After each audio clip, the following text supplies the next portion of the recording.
જીવન આપણું પોતાનું જ છે. એક હું બીજો એક દાખલો દઉં છું કે આપણે ઢોરમાં ગાય છે ને એ બહુ સેન્સિટિવ, કારણ કે ગાયને પ્રાણી ન કહેવાય, એ ભગવાનની વિભૂતિ છે. શાસ્ત્રમાં ભગવાને પોતાની વિભૂતિ કીધી. શું કીધું? કે ભગવાન કહે છે કે વિભૂતિઓની અંદર જેમ કે ઋતુનામ મેં કુસુમા કર, ઋતુઓની અંદર હું વસંત છું, મહિનાઓની અંદર માગસર હું છું, પાંડવોમાં અર્જુન હું છું, કવિઓમાં શુક્રાચાર્ય હું છું. બધું જ સારું સારું ભગવાને પોતાનું કીધું. યદ્યત વિભૂતિ મત સત્વમ ઉર્જિતમ મેવવા, વૃક્ષમાં હું પીપળો છું, આદિત્યમાં હું વિષ્ણુ છું. ભગવાન કે જેટલી મારી વિભૂતિ દેખાય ને એ બધી મારી જ. મનુષ્યમાં હું બ્રાહ્મણ છું, બ્રાહ્મણ છે એ મારું મુખ છે. અને આમ તમે જુઓ ને તો ભગવાનના મુખમાંથી 3 વસ્તુ પ્રગટ થઈ. બ્રાહ્મણોસ્ય મુખમાસિત બાહુરાજન્ય કૃત ઉરુ તદસ્ય દ્વેષ પદ્ભ્યંગમ શુદ્રો અજાયતમ. બ્રાહ્મણોસ્ય મુખમાસિત, ભગવાનના મુખમાંથી બ્રાહ્મણો જન્મ્યા, ભગવાનના મુખમાંથી અગ્નિ જન્મી, અને ત્રીજું ભગવાનના મુખમાંથી ગૌ માતા જન્મ્યા. લ્યો, આ ત્રણેય ભગવાનના મુખમાંથી જન્મેલા છે.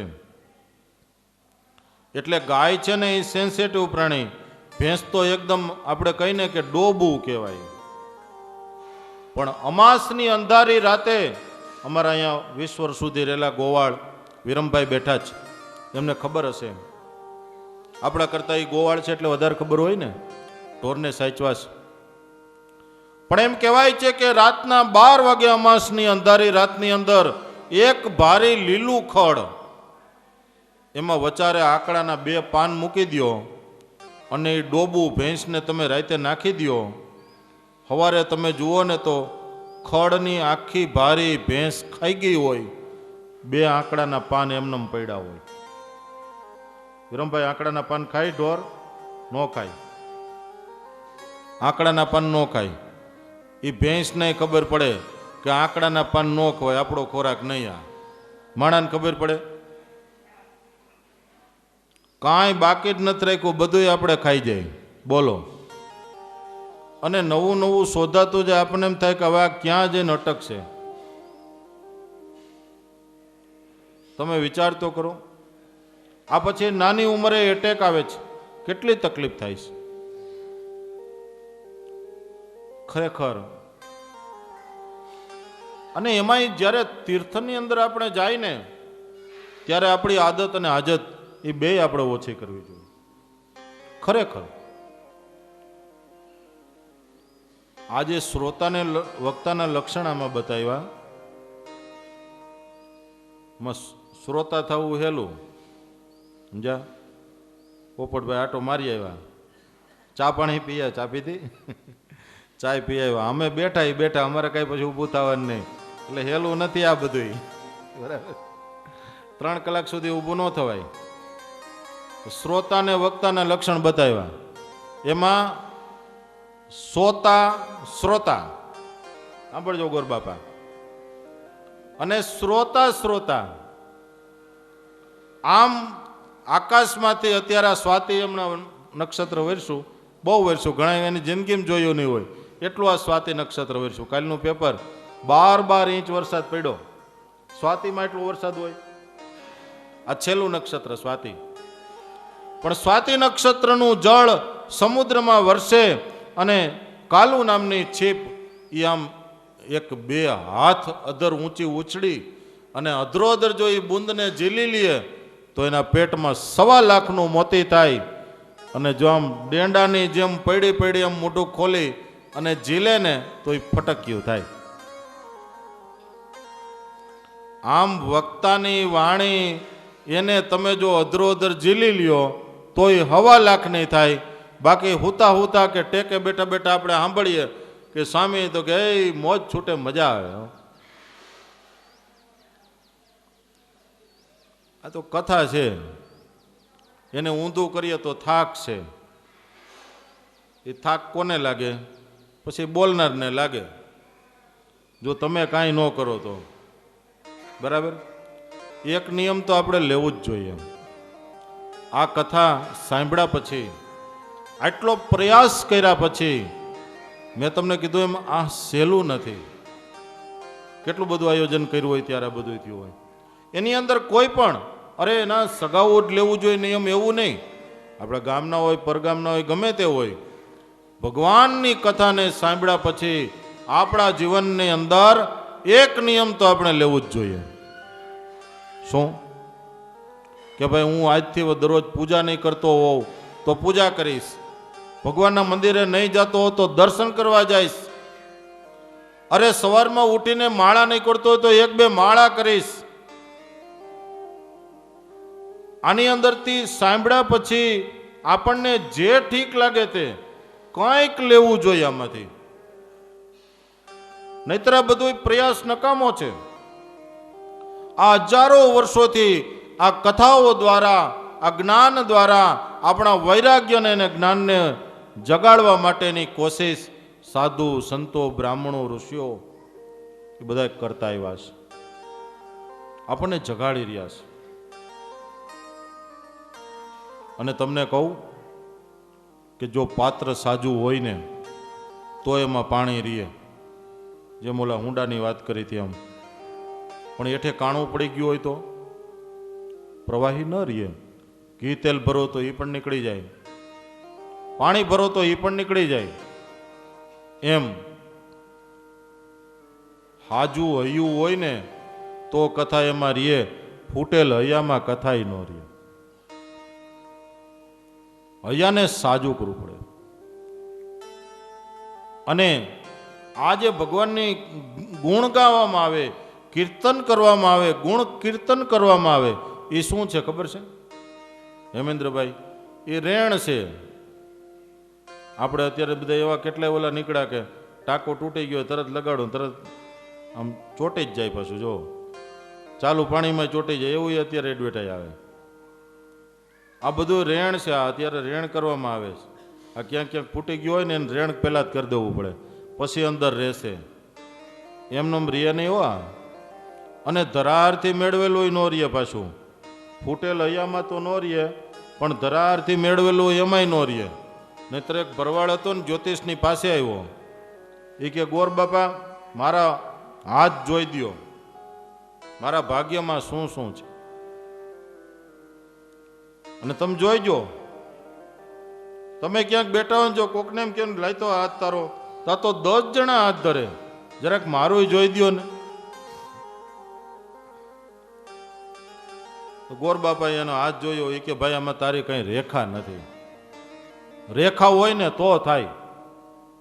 આમાં રેખા તો હોવી જોઈએ ને હાથમાં. તો કે એ કેવી હોય? તો કે જો આ લીટી હોય ને એવી હરખી આમ હંતાયેલી હોવી જોઈએ. એ કે ક્યાં ક્યાં? તો કે હાથમાં ને પગમાં બેયમાં હોય. પગમાં તો કે પગમાં ઉર્ધ્વ રેખા હોય. હાથમાં બધી આ અમુક આયુષ્યની, અમુક હૃદયની, અમુક ભાગ્યની આ બધી રેખા હોય. પછી એને સમજાયું કે જો આને ઉર્ધ્વ રેખા કહેવાય. એ કે ઈ હોય તો શું થાય? તો કે એને વાડીને ઘોડી બેય મળે. ગયો ઘરે, ઉપડો, હારું ચાકુ લીધું, પગમાં ઉર્ધ્વ રેખા દોરી અને હાથે પગ પાયકા બેય. પછી કાક ઘોડી આવી. વાહનમાં બેન જવું પડ્યું ડોક્ટર પાસે. થોડુંક ઓછું થયું ને મટ્યું ને પછી આવ્યો પાછો ગોર બાપાની પાસે, જ્યોતિષની પાસે. એ કે તમારે જેવા ધતિંગ કરનારા હોય કે જગતની અંદર ધનોત પનોત કાઢી નાખ્યું છે, હું ક્યાં થોથા લઈને બેઠા છો? એટલે કે ભાઈ તને થયું શું? એ તો કે આ જોતા નથી? તમે કીધું તું કે આવી રેખા હોય તો એને વાહન અને ઘોડી એ બેયનો યોગ પ્રાપ્ત થાય. કે ભાઈ એ તો મેં કીધું તમારે શાસ્ત્રમાં લખેલું છે કે જેના પગમાં ઉર્ધ્વ રેખા હોય ને એને વાહન ને ઘોડી બેય મળે. એ કે મેં ઘરે ચાકેથી હાથે દોરી પગમાં કે કાંઈ ન મળ્યું કે. તો ઓલો કે ભાઈ શાંતિ રાખો, અમારા શાસ્ત્ર ખોટા હોય જ નહીં. એ કે આ બગલમાં શું છે? તો કે ઘોડી. આ દેખાડવા ગયા હતા તે શેમાં ગયા હતા? તો કે વાહનમાં. મળ્યું કે નહીં? ઘોડી ને વાહન બે મળ્યા તમને.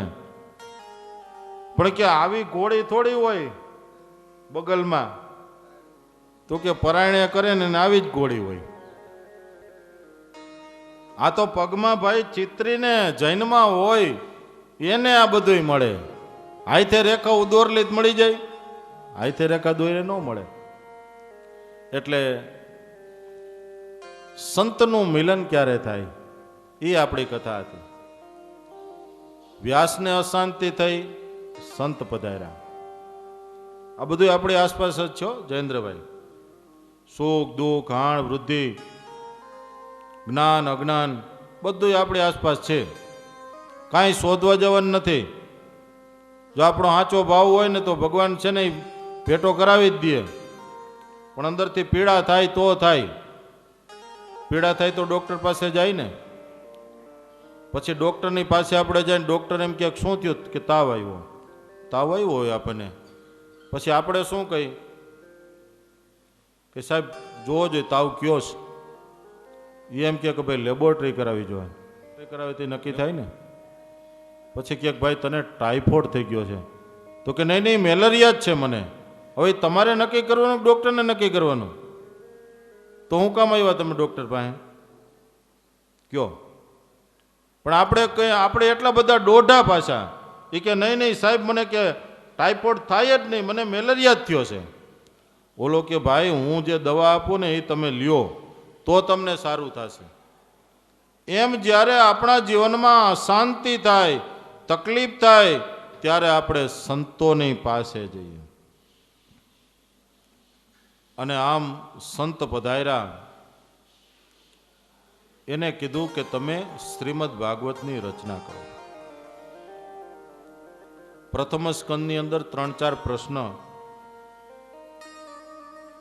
સૂતજીને સૌનકજીએ પૂછ્યા છે કે જીવનું કલ્યાણ કેવી રીતે થાય.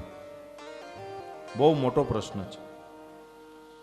જીવને પરમાત્માની પ્રાપ્તિ કેવી રીતે થાય. અને ત્રીજો પ્રશ્ન છે કે કળિયુગમાં માણસે શ્રેય અને પ્રેય કરવાને માટે શું કરવું જોઈએ.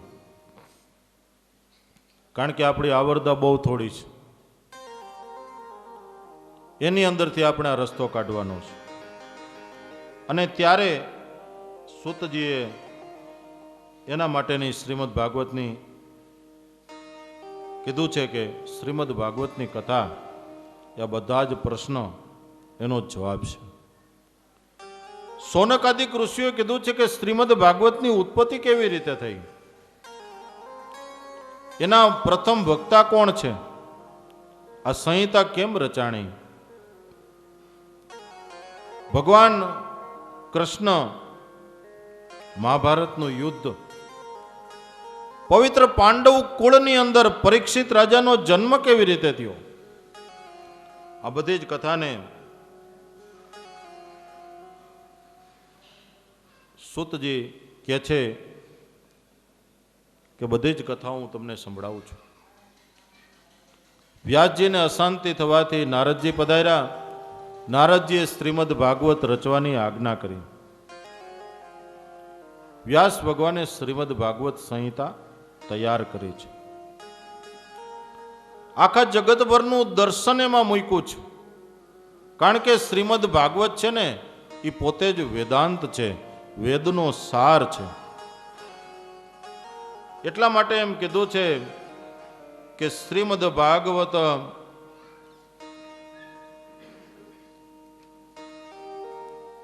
પુરાણ તિલકમ યદ વૈષ્ણવાના. આપણા શરીરની અંદર સૌથી શ્રેષ્ઠ શું, ઉપર શું, તિલક. 17 પુરાણની અંદર સર્વશ્રેષ્ઠ શ્રીમદ ભાગવત છે. સર્વપ્રથમ તો હું તમને આપણા હિન્દુ ધર્મનું દર્શનની વાત કરું કે પહેલા વહેલા વેદો રચાણા. વેદોને કોઈ ઋષિઓએ, કોઈ મનુષ્યોએ એને રચ્યા નથી, એ સ્વયંભૂ છે. આ હિન્દુ સનાતન ધર્મ છે ને, એને આપણા પવિત્ર બ્રાહ્મણો, ઋષિઓ કે આપણા સપ્તર્ષિઓ થયા, સમય સમયાંતરે એ પવિત્ર ઋષિ કુલની અંદર એના વંશજો થયા, જેમણે સતત આ ધર્મને કંઈક ને કંઈક આપ્યું છે. કોઈને કોઈ એમને દર્શન આપ્યું છે, કોઈને કોઈ એમને શ્રેષ્ઠતા આપી છે. અને એ ઋષિઓ બધા જ્યારે જંગલની અંદર બેસીને તપ કરતા હતા, ઈશ્વરની એમને જે પ્રેરણા થઈ, જે બ્રહ્માંડની અંદર જે શબ્દો એને સાંભળ્યા, એને ભોજપત્રોની ઉપર ઉતાર્યા, અને એ રીતે ઈશ્વર દ્વારા અવતરણિત થયેલો વેદ આ પૃથ્વી પરનો પહેલો વહેલો ગ્રંથ છે. કોઈ માનવ સભ્યતાની ઉત્ક્રાંતિની અંદર કોઈ પહેલી વહેલી ભાષા રચાણી હોય તો એ દેવ ભાષા, સંસ્કૃત ભાષા છે. આજના અમેરિકાના વૈજ્ઞાનિકો પણ એમ કહે છે કે વેદો છે એ ઓછામાં ઓછા 8 થી 9,000 વર્ષ પુરાણા. ઋગ્વેદની અંદર છે ને, મારી પાસે 4 વેદ છે. ઋગ્વેદની અંદર પોણો વેદ ભગવાન સૂર્યની ઉપાસના ઉપરનો છે. ગાયંતી યમ સામગા, ભગવાનના ગુણોને ગાનારો વેદ એ સામવેદ છે.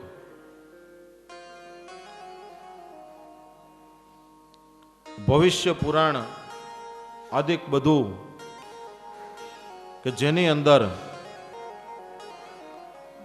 મકાનો, મહેલો, મંદિરો, નગરો એની કેમ રચના કરવી એ પણ વેદમાં બતાવ્યું છે.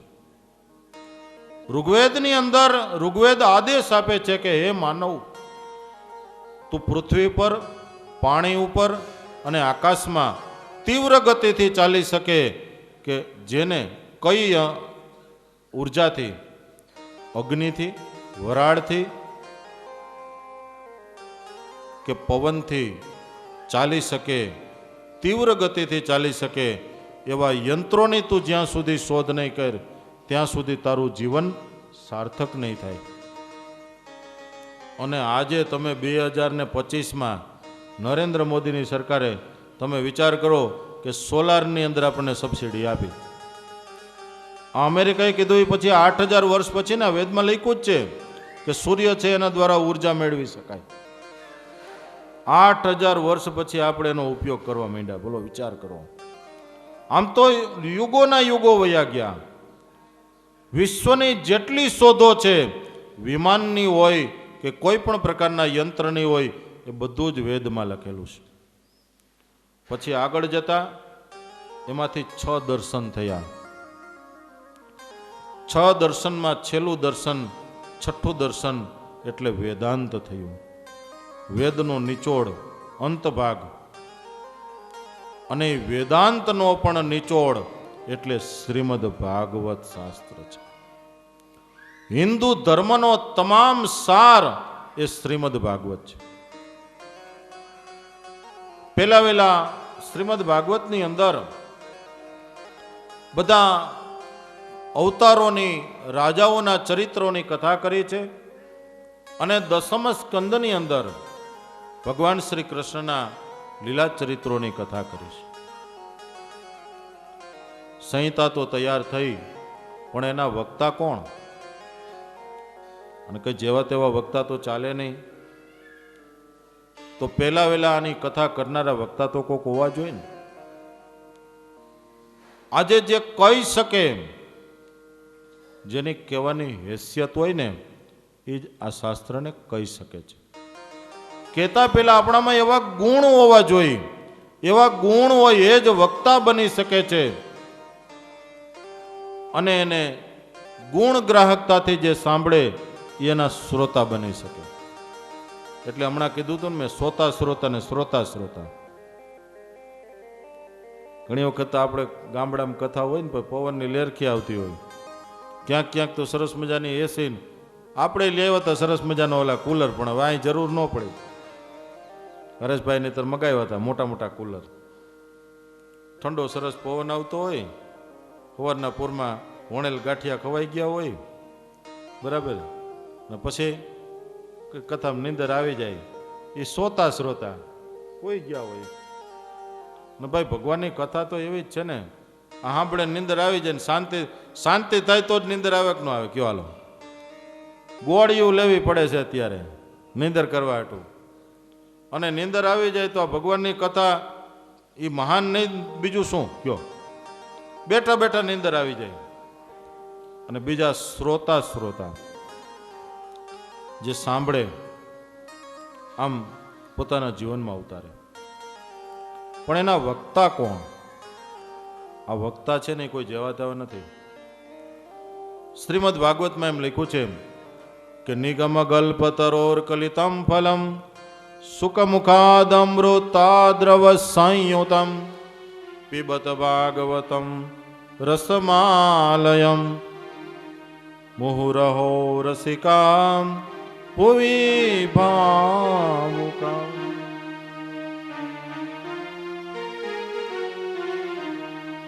આપણે ત્યાં જામફળ હોય, પોપૈયું હોય, સીતાફળ હોય.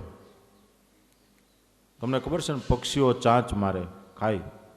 અમારે ત્યાં વાડામાં જે ફળના વૃક્ષો વાવ્યા ને, બધા પક્ષીઓ જ ખાય છે. એમાંથી બાગમાં આવે તો રમણ ભગત ઉતારે. એ બગીચો છે ને, અમારા ભગત રમણ ભગત એની માવજત કરે છે, એ બેઠા છે. પણ પક્ષીઓ ખાય, મજા કરે. દરરોજ 4-5 પોપૈયા ઉતરે અને 3-4 પોપૈયા પછી હુડાઓ બગાડી નાખે, ખાઈ જાય, ભલે ખાય. પણ તમે એક જોજો, કેરી હોય, પોપૈયું હોય, જામફળ હોય, જે પાકેલ ભાગ હોય ને ત્યાં જ પોપટ ચાંચ મારે. સમજ્યા? પોપટ છે ને એ માલ જ ખાય, તો જોતા જ ખ્યાલ આવી જાય, બરાબર? જેવું તેવું ન હાલે, માલ ખાય. કાચો ભાગ હોય ને મૂકી દે. એટલે એમ કહેવાય છે કે આ જે ભાગવત છે એની અંદર છાયલું નથી ને ગોટલાય નથી, નકરો રસ છે. અને સુકજી એટલે પોપટ, એણે ખાધેલું ફળ છે, એનું એઠું ફળ છે. એટલે આના વક્તા સુખદેવજી મહારાજ છે. બોલો સુખદેવજી મહારાજ કી જય, વ્યાસ ભગવાન કી જય. પેલા સુખદેવજીની જય. શા માટે? એ આગળ હમણાં આવશે કે પરીક્ષિત રાજાને અપરાધ થયો સંતનો. હવે કથાને થોડીક છે શું છે કે આપણે ડિસ્ટર્બ થયા ને લાઇટને કારણે, એટલે સાયણો થોડોક મોટો લઈ લો. હમણાં બધું કહેતો તો જાય છે જ તમને, પણ ડિટેલમાં હવે બહુ નહીં હાલે, કારણ કે ટાર્ગેટ પ્રમાણે પહોંચવું પડે ને મારે. તે પ્રથમ સ્કંદની અંદર ભાગવતની સંહિતાની રચનાની વાત કરી, અને ત્યારબાદ વ્યાસ ભગવાને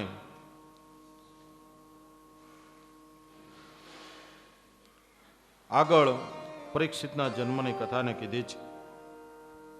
મહાભારતનું યુદ્ધ પૂરું થઈ ગયું છે. છેલ્લો દિવસ છે.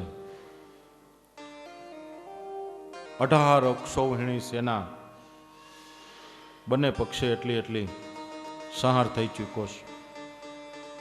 18 દિવસ સુધી યુદ્ધ ચાલ્યું છે.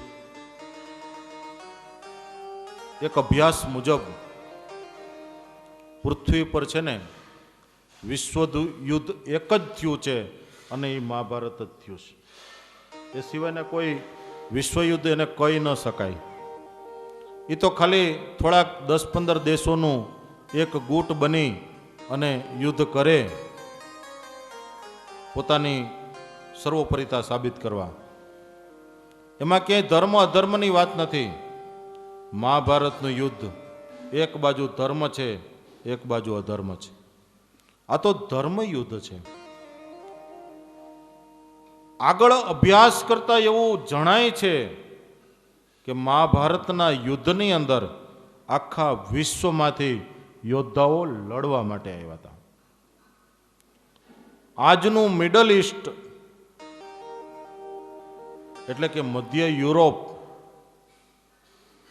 આ મધ્ય યુરોપ તેમજ મિડલ ઈસ્ટ તેમજ આફ્રિકા તેમજ લેટિન અમેરિકા તેમજ ઠેઠ આજનું યુક્રેન, રશિયા, આજનું મંગોલિયા.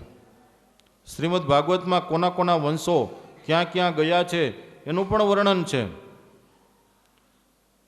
આજનું સિરિયા, આજનું ઇજિપ્ત, ત્યાંથી પણ યોદ્ધાઓ મહાભારતનું યુદ્ધ લડવા આવ્યા હતા. તમને જાણીને નવાઈ લાગશે કે આજનું આપણું પવિત્ર મહાન કાશી નરેશ છે ને, એ પાંડવ પક્ષે નહોતા લડ્યા, કાશી નરેશ કૌરવ પક્ષે લડ્યા હતા. ભગવાન રામચંદ્રજીના વંશજ અયોધ્યાના રાજાઓ એ કૌરવના પક્ષે લડ્યા હતા, પાંડવના પક્ષે નહોતા લડ્યા. કાશીનો રાજા પણ કૌરવના પક્ષે જ રહીને લડ્યો હતો અને એનાથી વિરુદ્ધ સિરિયાના અનાર્ય દેશના લોકો પાંડવ પક્ષે લડ્યા હતા. આશ્ચર્યકારક છે આ બધું.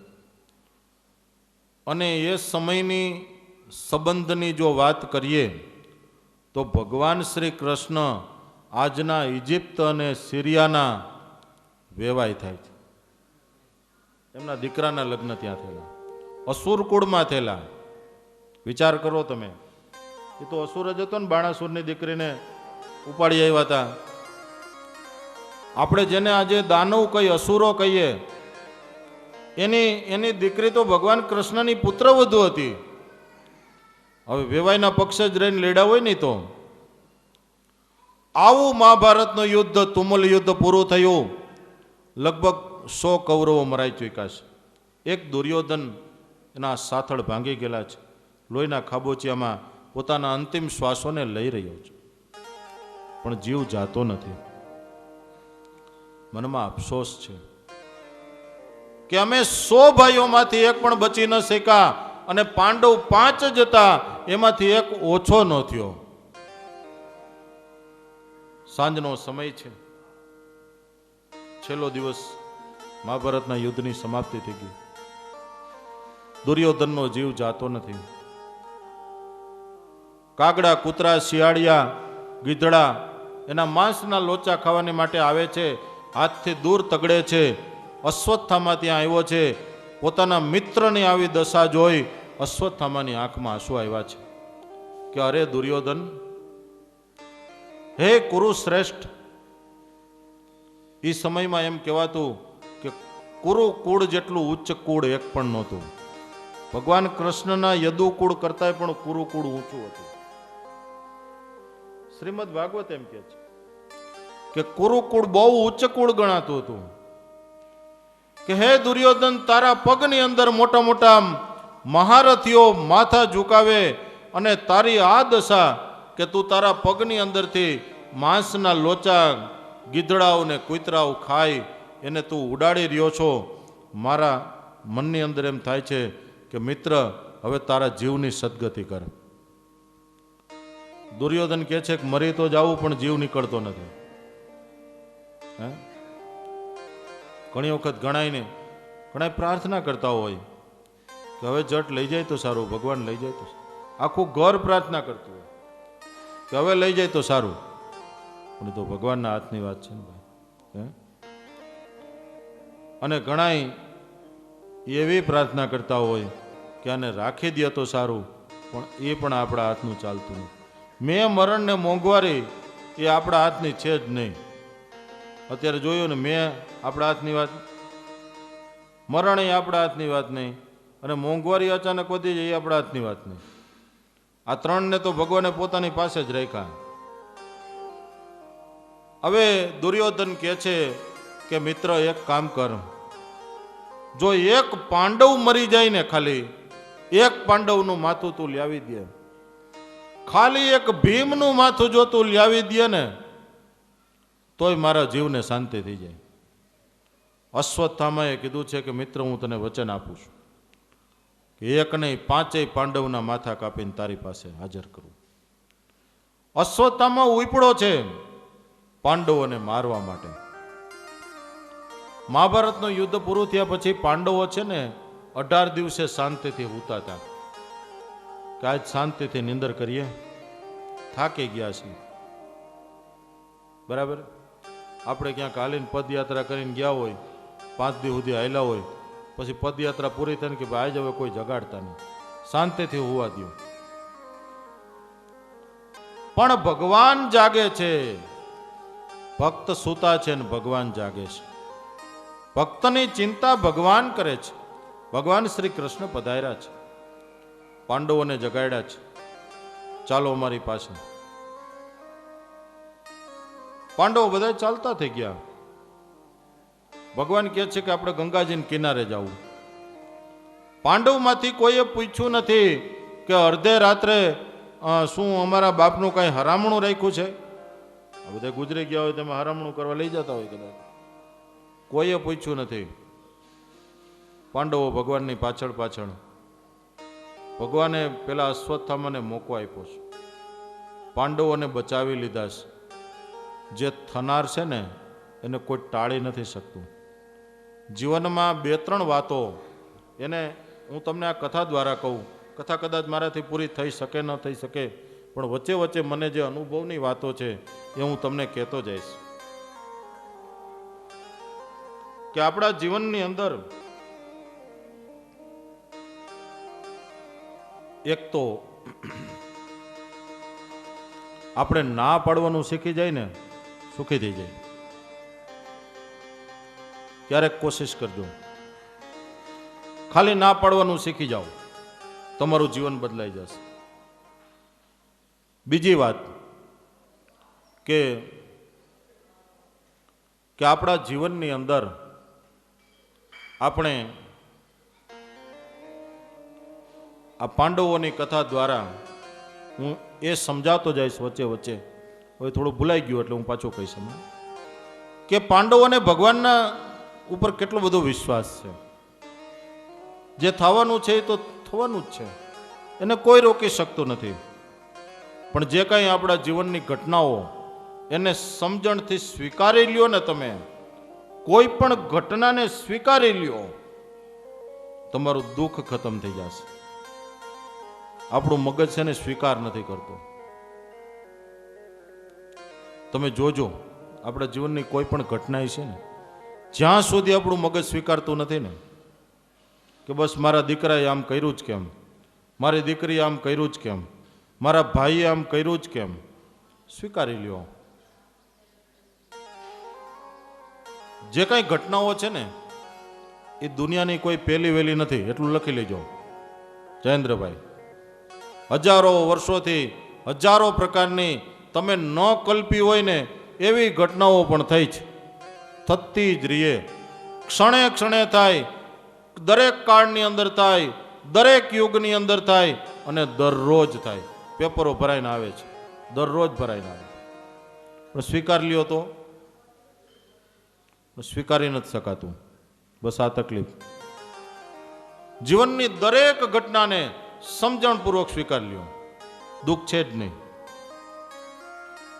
આ ભાઈએ મારું આટલું રાખ્યું નહીં, આ ભાઈએ મારું આમ કર્યું નહીં, આ ભાઈને ત્યાં ગયા તો આપણને હાંચવા નહીં, આ ભાઈને ત્યાં આપણે ગયા તેને ખાવાનું બરોબર દીધું નહીં, આ ભાઈએ આમ ન કર્યું, આ ભાઈએ આમ ન કર્યું. આપણી ફરિયાદોનો કદી અંત નથી. પણ જે સ્થિતિ છે ને એની અંદર સ્વીકાર, બસ આત્માની અંદર શાંતિ. એક સંતનું એક વાક્ય છે, મને અત્યારે યાદ આવ્યું. આપણે કહીને એમ આખી દુનિયા ન કરે, જે વ્યવસ્થા ગોઠવાણી હોય ને એમાં ગોઠવાઈ જવું. બરોબર ને હેમેન્દ્રભાઈ? હેમેન્દ્રભાઈની કથા હતી તે પછી એને એના હગાને એમ કીધું હતું, જે વ્યવસ્થા છે ને એમાં આપણે ગોઠવાઈ જવાનું. બહુ જ આનંદ આવે. સ્વીકાર કર્યા સિવાય છૂટકો નથી. 3 દિવસ સુધી લાઇટ વહી ગઈ, તમે જો એમાં વિચાર જ કર્યા કરો કે કેમ નીંદર આવશે ને કેમ. કાંઈ નહીં, અગાસીમ જઈ ગોદડું પાથરીને હોઈ જાઓ, પવનની લેરખી આવતી હોય નીંદર આવી જાય. બાકી જાગે તો થોડો મેળ આવશે, જાગે મેળ નહીં આવે. સ્વીકાર લીધું આપણે, પૂછી લીધું ઉપર કે ભાઈ લાઇટનું શું છે, એ કે થાંભલા પડી ગયા છે ને 2 દી સુધી નહીં આવે. તો આપણે મનમાં એ વિચાર કર્યો, તો એવું આવે છે કે 8 દી સુધી લાઇટ બંધ રહી તો 2 દી તો આવશે ને, આપણે કાંઈ વાંધો નહીં, હોઈ જાય. બીજું અમે શાસ્ત્રી હોઈ ગયા ઓસરીમાં, પંખાની જરૂર જ નહીં. અને આમ તમને હવે વચ્ચે કહી જ દઉં, હું ને શાસ્ત્રી બે ઓસરી મૂતે હોઈએ છીએ, ખાલી શિયાળાના 2-3 મહિનાને બાદ કરતા અમારે બેન પંખાની જરૂર નથી પડતી. બોલો, એ તો ગાડલું પાથરે, મારે ગાડલાની જરૂર નહીં, ખાલી એક ગોદડું પાથરીને હોવું, ન પંખો જોઈ ન કાંઈ જોઈ. 2-3 જીવનની અંદર એક અમુક વસ્તુ જ એવી બનાવી નાખી છે. પહેલી વાત તો એ કે મારા કપડાં કોઈને આજ દિવસ ધોવા નથી દીધા, મારી હાથે ધોવું. મારો રૂમ કોઈ દિવસ કોઈને વાળવા નથી દીધો, જાતે વાળું છું. પછી રૂમમાં કોઈને આવવાનું વાત જ નથી. ઓસરી વાળવા નોકર ચાકર કોઈ આવે રૂમની અંદર આવવાનું જ નહીં. અને નહીતર પૂછે આપણે કે ભાઈ હું કરવા આવ્યો હતો, તો કે કપડાં મૂકવા આવ્યો હતો, રૂમ વાળવા આવ્યો હતો. રૂમમાં જવાનું જ નથી આવતું, તારે કામ જ શું? રૂમ ખુલ્લો હોય 24 કલાક, પણ કોઈ જાય નહીં રૂમમાં. કોઈને કંઈ કામ જ નથી મારા રૂમમાં, પછી ક્યાં વાત રહી? જો અત્યારે એ ખુલ્લો જ છે, એમાં કાંઈ લેવાનું છે જ નહીં. અને તમે લ્યો તો એમાં કાંઈ હાથમાં આવે એમ નથી. એટલું બધું ઊંડું છે ને કે એ કોઈથી ગોતી હગાય એમ પણ નથી. એ હારવાર કહી દઉં. અને એનો બધાયનો કોડ હું એક જ જાણું છું, બીજા કોઈ જાણી શકે એમ પણ નથી. એની રચના જેને કરી છે ને એને મેં પૂછ્યું ને તો એ કે સવારથી સાંજ સુધી બધાય હથિયારો લઈને એની ઉપર હું તોડવાનું ચાલુ કરું ને તો હાંજે તૂટે તો તૂટે, બાકી તૂટે નહીં. બધું છે ભગવાનની દયાથી. પણ કહેવાની વસ્તુ એ છે કે સ્વીકાર. બહુ જ આનંદ આવશે, તમે જોઈજો. આ સ્વીકાર કરી લેવો ને એની અંદર આનંદ બહુ આવે. ઘણી વખત ઘણા હરિભક્તો અહીંયા આવે ને, મારા કુરજી બાપા હતા, કુરજી અરજી આલારિયા, જેમને આપણા મંદિરની અંદર 1 કરોડ રૂપિયાનું દાન આપ્યું. એ આમ પલંગ ઉપરથી નીચે પડી ગયા. અમે દોડ્યા, 95 વર્ષની ઉંમર, બાપાને બેઠા કર્યા. જયેન્દ્રભાઈ બાપાએ શું કીધું ખબર છે? પલંગમાંથી પડવાનું કારણ તો પલંગ થોડો કટાઈ ગયો હોય છે ને, તેનો પાયો ફસકી ગયો હતો હળીને. હવે એ ખબર નહીં, બાપાનું શરીર વજનદાર, પણ બાપાએ અવગુણ ન લીધો. એ કે સ્વામી મને કાંઈ લાગ્યું નથી, ઉભા રહ્યો કે હું હાલીને બતાવું. હાલ્યા. એ કે ઘનશ્યામ મહારાજે મને પાટું માર્યું કે ડોહા તું હમણાં મરી જાયશ, આ જલ્દી આ મંદિર પૂરું કર, એમ ભગવાને મને પાટું માર્યું. લ્યો,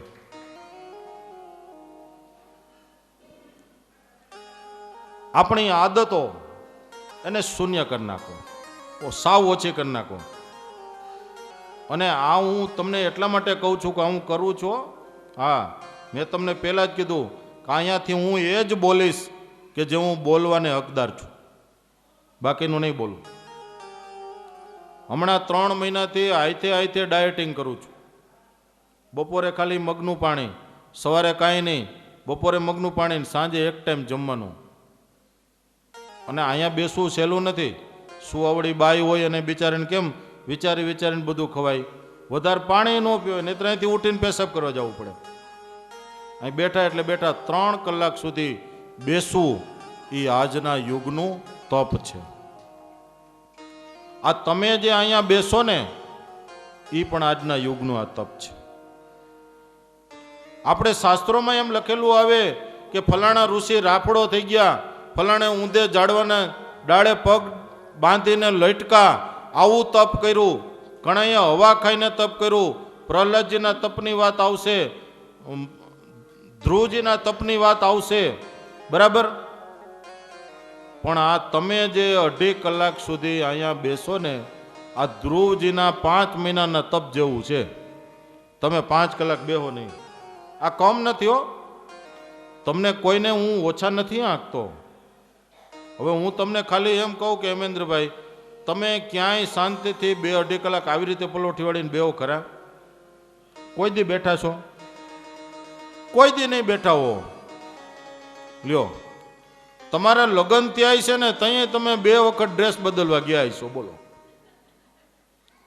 હવે અત્યારે તો રિવાજ થઈ જ ગયો છે તમારામાં કે લગ્ન પૂરા થાય ત્યાં સુધીમાં 3 વખત ડ્રેસ બદલી નાખે. ભલે ને 4 વખત બદલે, આપણને શું વાંધો છે? બરાબર. એટલે મેં 2 ડ્રેસ રાખ્યા. આજે આછો પહેરીને આવ્યો છું. બરાબર. એટલે કહેવાની વાત એ છે કે અહીંયા બેસીને ભગવાનના દર્શન કરવા આપણે જાય ને મંદિરમાં, ત્યાં ભગવાને કેવા વાઘા પહેર્યા ને એ જોવા, કેટલા શણગાર ભગવાને ધારણ કર્યા એ જોવા. આપણા ગુરુ એ કહેતા, આવા સંતોને ધન્યવાદ છે. આપણા બાલ મુકુંદાસજી સ્વામી, આપણા ગુરુ ઉત્તમ ચરણદાસજી સ્વામી. હું તો એક વાત હંમેશા કહું કે સ્વામી બાલ મુકુંદાસજી સ્વામી એના જેવા કોઈ જૂનાગઢમાં સાધુ નથી થયા. એના પગમાં ઉર્ધ્વરેખાના નિશાન હતા. જે સ્વામિનારાયણ ભગવાનના પગમાં ઉર્ધ્વરેખા હતી ને એવી. જો બાલ મુકુંદાસજી સ્વામીનો પૂરેપૂરો મહિમા હું તમને કહી દઉં ને, મનાય નહીં. અર્ધા ભગવાન હતા. આ પગમાં ઉર્ધ્વરેખા એટલે શું? આજાન બાહુ હતા. કેવા રૂપાળા હતા કે ગુણાતીતાન સ્વામી અને 5 કલાક તડકે બેસાડતા કે તમારું રૂપ ઝાંખું થાય. ગુણાતીતાનંદ સ્વામીએ કીધું કે કોઈ દિવસ કોઠારી નો થતા, કોઈ દિવસ મહંત નો થતા, મંદિરનો કોઈ દિવસ અધિકાર નો લેતા, પણ એને ભગવાને એટલી સામર્થ્ય આપી કે એ પોતે મહંત નો થયા, એના શિષ્ય મહંત થયા. અને ખાલી વડતાલ દેશ નહીં, 2 દેશના આચાર્યો, જેમ સ્વામિનારાયણ ભગવાને પોતાના બંને આચાર્યોના કાંડા ગોપાળાનંદ સ્વામીના હાથમાં આપ્યા હતા, એમ ગોપાળાનંદ સ્વામી અને નંદ સંતો પછી કોઈ 2 આચાર્યના હાથના કાંડા જો કોઈના હાથમાં હોય ને તો એ બાલ મુકુંદાસજી સ્વામી હતા. સારંગપુરના કષ્ટભંજન દેવ હનુમાનજી, એની અંદર પ્રતાપ ગુણાતીત ગોપાળાનંદ સ્વામીએ મૂક્યો, અને આજના રાજકોટના બાલાજીની અંદર પ્રતાપ બાલ મુકુંદાસજી સ્વામી. એમ કહી શકાય કે બાલ મુકુંદાસજી સ્વામી જે સભાની અંદર પધારે ને એ સભાના અધ્યક્ષ ઈ બનતા. પછી વડતાલની સભા હોય કે અમદાવાદની સભા હોય, સ્વામી જો એમ જણાવે ને કે આજે હું નહીં આવી શકું એટલે સભા કેન્સલ થઈ, સભા બીજે દી ભરાય. સ્વામી એમ કે આજે આચાર્ય મહારાજની સ્થાપના કરવી છે તો એને કાન પકડી અને પદભ્રષ્ટ આચાર્ય લક્ષ્મી પ્રસાદજીને કહી દીધું કે 1 મહિનામાં સુધરી જાયજો, નહીતર કાન પકડીને ગાદી ઉપરથી આ બાલ મુકુંદાસ તને ઉતારી મૂકશે. સંપ્રદાયની અંદર આ ઘટના રેર છે, એક જ ઘટના. 30 દિવસનો સ્વામીએ સમય આપ્યો હતો. પહેલા તો મહારાજને દંડવટ કર્યા, કીધું કે આ ગાદી ઉપર જો રહેવું હોય ને તો સુધરી જાજો. તપ ત્યાગ અને વૈરાગ્ય યુક્ત સંતો એને જ્યારે આ બધું જોયું, છેલ્લે 1 મહિનાની અંદર આચાર્ય મહારાજ સુધરી ન શક્યા. સંપ્રદાયની ઐતિહાસિક ઘટના કે કોઈ એના સંતે એના સર્વોચ્ચ પદ આચાર્યને ગાદી ઉપરથી ઉતાર્યા હોય, પહેલી ઘટના. મહારાજ એમ કીધું કે હું સુધરી નહીં શકું. બાલ મુકુંદાસજી સ્વામીએ કીધું કે આજથી તમે પદભ્રષ્ટ છો. આચાર્ય મહારાજને લેવાને માટે સ્વામી છપૈયાની અંદર ગયા, ગૌઘાટમાં ગયા. હોડ હાંકતા હતા શ્રીપતિ પ્રસાદજી. હોડ છોડાયું, હાથ પગ ધો, હાથ પગ ધોયા, બેઠા. આચાર્ય મહારાજ સંતોને પગે લાગ્યા, પધારો. સ્વામી કહે હાલો તમને ગાદી દેવી. અરે બાપજી અમને ગાદી? હા તમે ધર્મકુળના છો, આવો ગાદી દેવી. સાથે લઈ આવ્યા.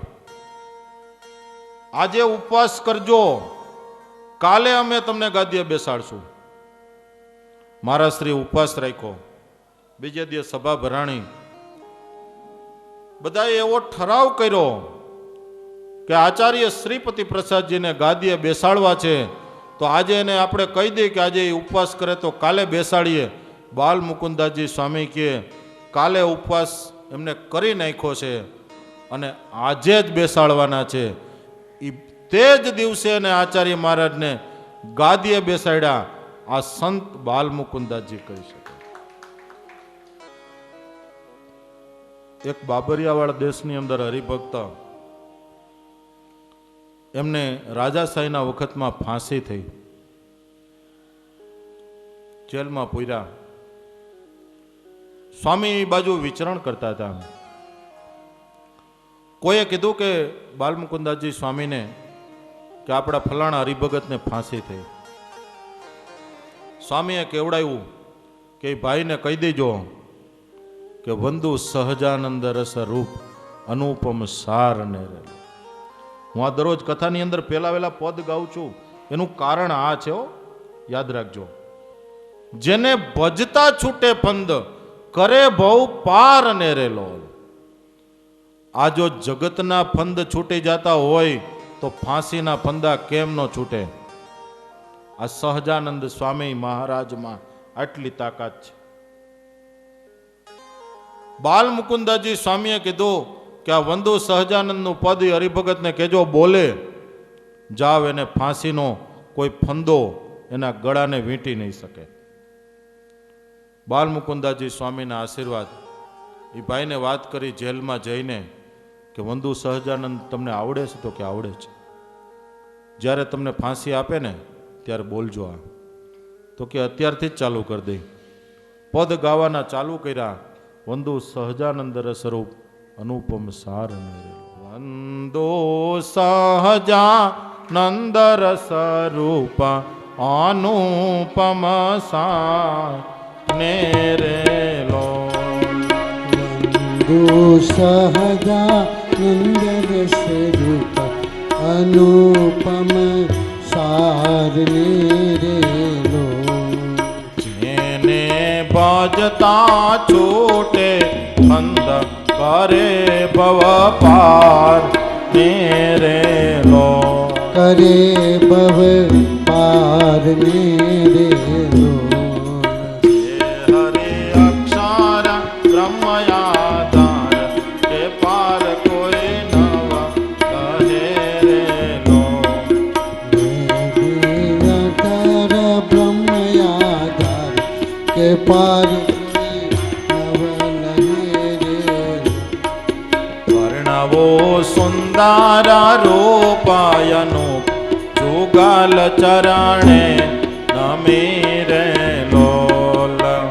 નવો સુંદર રૂપયનું જુગલ ચરણે નમી રેલો. કસિક પ્રેમ સખી નાના રહો ને ઉરમાં નમી રેલો. નખસિક પ્રેમ સખીના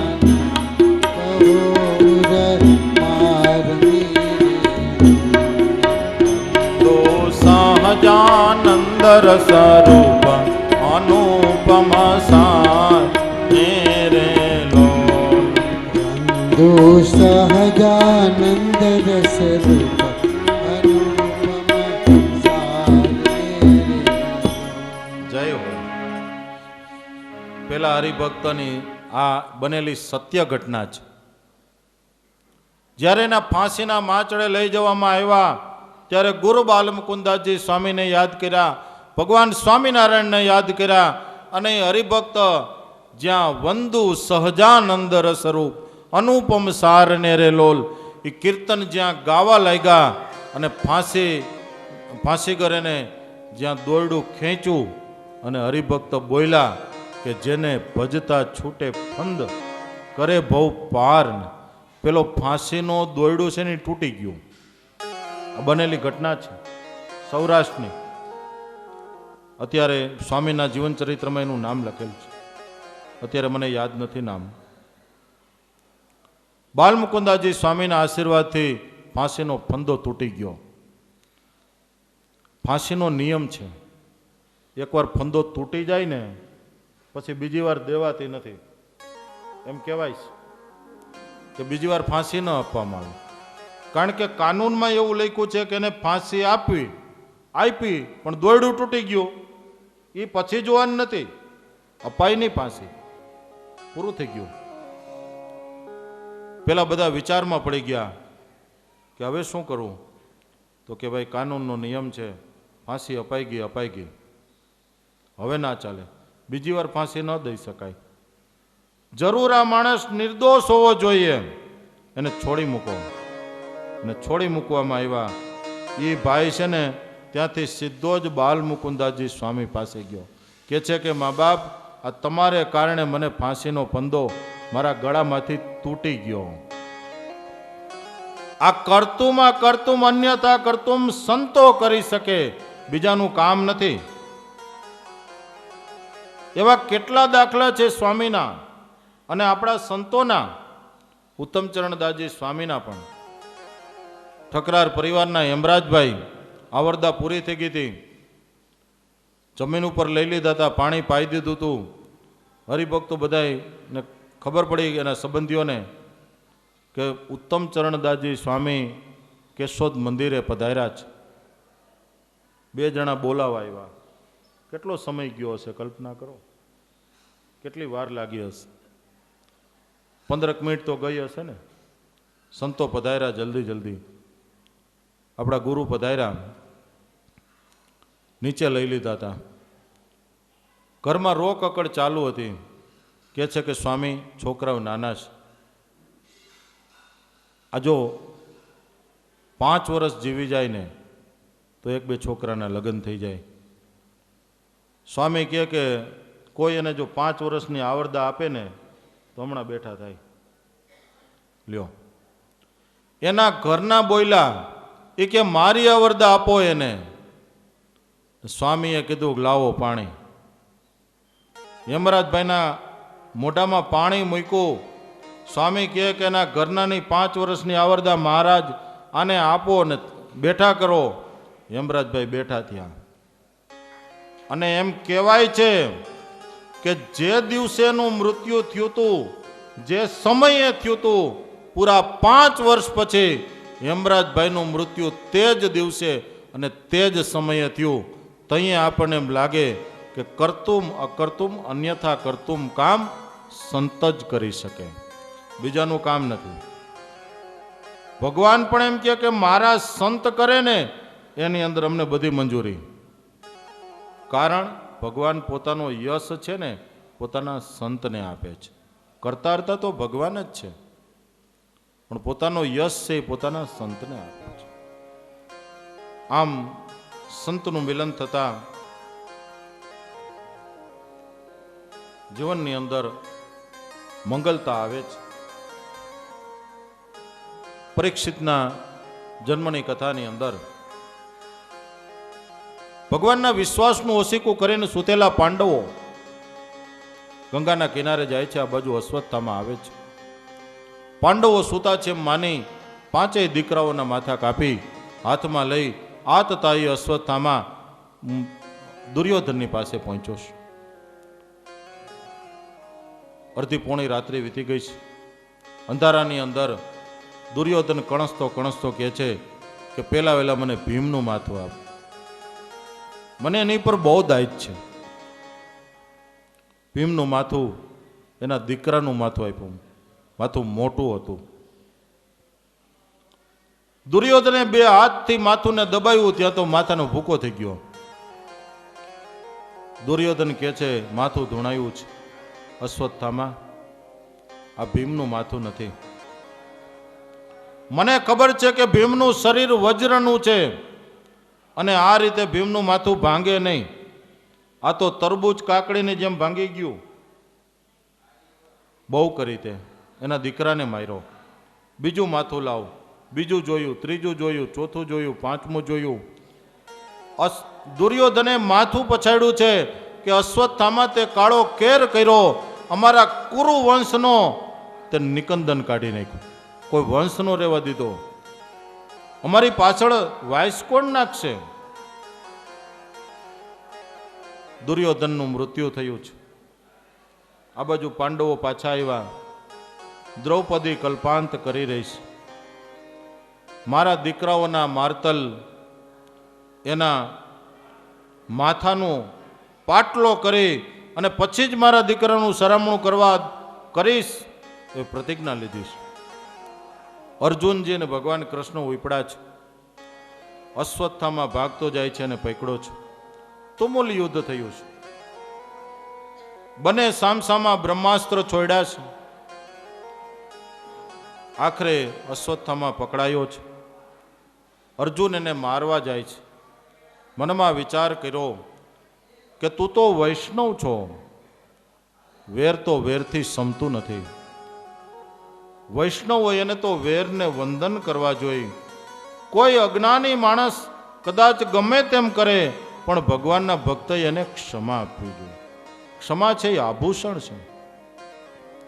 ભગવાન સ્વામિનારાયણે શિક્ષાપત્રીમાં લખ્યું છે સંતોના ધર્મમાં કે ગાલિદાનમ તાડનમ ચ કૃતમ કુમતિ બિર્જને ક્ષંતવ્યમેવ સર્વેશામ ચિંતનયમ હિતમ ચ તે. કોઈ અજ્ઞાની માણસ ગાળ દે, માર મારે, તો એને સામે ગાળ ન દેવી, એને માર ન મારવો, પણ એનું ભૂંડું થાય ને એવો સંકલ્પ પણ ન કરવો. આવી ભગવાને આજ્ઞા કરી છે. અર્જુનજીએ કીધું છે કે બ્રાહ્મણો નિતરામ ગુરુ. એક તો બ્રાહ્મણ છે, ગુરુપુત્ર છે. એને જો હું મારીશ, હું બહુ મોટો અપરાધી ઠરીશ. મારા ગુરુ દ્રોણ તો ધામમાં ગયા. હવે એનો દીકરો છે ને એ પણ ગુરુ સ્થાને છે. આપણા જે ગુરુ હોય ને એના શિષ્ય એ આપણા ગુરુ સ્થાને ગણાય છે. એ જ ગુરુ છે હવે પછી તમારા. એનો પણ એટલો જ આદર કરવો જોઈએ, એનું પણ એટલું જ સન્માન કરવું જોઈએ જેટલા તમારા સંબંધી હોય અને એ ધામમાં હોય જાય તેના દીકરાનું પણ આપણે એટલું સન્માન જાળવવું જોઈએ. આનું નામ સંબંધ છે. અર્જુનજી કહે છે કે હું બ્રહ્મ હત્યા નહીં કરું. જો અર્જુનજી 2 વાર ભગવાનની સામે થયા છે, ના પાડી છે. પહેલા મહાભારતનું યુદ્ધ થયું ત્યારે પણ અર્જુને એમ કીધું કે આ તો મારા સ્વજનો છે. લ્યો, એમ નથી કીધું કે આ બધા કૌરવ મારા શત્રુ છે. એને બધા એના સ્વજનો, એના ભાઈઓ દેખાણા હતા. અને આમ જુઓ ને તો આ બધું મહાભારતનું જ યુદ્ધ છે. આપણે જે કાંઈ લડીએ ને બધું જયેન્દ્રભાઈ, એમાં આપણા ભાઈઓ જ છે પાછા. આમ જુઓ તો મહાભારતનું જે એક મોટું યુદ્ધ એનો નાનો પ્રકાર અત્યારે. હા, મેં આપણા જ ભાઈઓ ને આ બાજુ આપણા જ ભાઈઓ. આમાં બાંધવું કોની અરે બાંધવું? કયો બાંધીને ક્યાં જાશું આપણે? કયો હાલો, આ તો ભગવાનની લીલા છે બધી. એમાં કોઈ કાંઈ કરી શકે એમ છે જ નહીં. હાયલા જ કરવાનું આ બધું. એટલે ત્યારે પણ અર્જુનજીએ ના પાડી. ભગવાને આખી ગીતા સંભળાવી, ત્યાં અર્જુન તૈયાર થયો કે સર્વધર્માન પરિત્યજ્ય મામેકમ શરણમ વ્રજ અહમ ત્વામ સર્વ પાપેભ્યો મોક્ષયિષ્યામિ. સાચું માસું બધું છોડ દે, તું મૂકી દે બધું. હું કહું એમ કર, બસ. હું બોલું એ જ ધર્મ. અને ભગવાન જ્યારે પ્રગટ હોય ને ત્યારે ભગવાન બોલે એ જ ધર્મ. લ્યો, આપણને વિશ્વાસ હોવો જોઈએ. ભગવાન બોલે એ ધર્મ. એ જ મહાજના યન ગતા સપંથા, જે માર્ગે મોટા મોટા સંતો ચાલ્યા હોય એ જ ધર્મ. બીજું શું? ધર્મો જ્ઞેય સદાચાર શ્રુતિ સ્મૃત્યુપ